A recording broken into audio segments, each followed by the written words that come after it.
ഖത്തറിൽ കുടുംബ വിസയ്ക്ക് അപേക്ഷിക്കുന്ന സ്വകാര്യ മേഖലയിലെ ജോലിക്കാർക്ക് മതിയായ സാങ്കേതിക യോഗ്യതയോടൊപ്പം 10,000 റിയാൽ മാസശമ്പളവും വേണമെന്നാണ് വ്യവസ്ഥ. എന്നാൽ 7,000 റിയാലിൽ കുറയാത്ത മാസശമ്പളവും കുടുംബത്തെ താമസിപ്പിക്കാനായി തൊഴിലുടമ സൗജന്യമായി പാർപ്പിടവും അനുവദിച്ചിട്ടുണ്ടെങ്കിൽ വിസയ്ക്ക് അപേക്ഷിക്കാം.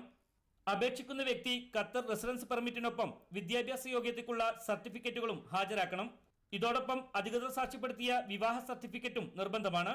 സർക്കാർ, അർദ്ധ സർക്കാർ ജീവനക്കാർ തങ്ങൾക്ക് താമസത്തിനായി അനുവദിച്ചിട്ടുള്ള ഫ്ളാറ്റ്, വില്ല, മറ്റു പാർപ്പിട കേന്ദ്രങ്ങൾ എന്നിവ തെളിയിക്കാനുള്ള രേഖകൾ കൂടി വെക്കണം. കൂടാതെ തൊഴിൽ കരാറും ഹാജരാക്കണം. ഉദ്യോഗവും ശമ്പളവും കൃത്യമായി രേഖപ്പെടുത്തിയ തൊഴിലുടമയിൽ നിന്നുള്ള സർട്ടിഫിക്കറ്റും നിർബന്ധമാണ്.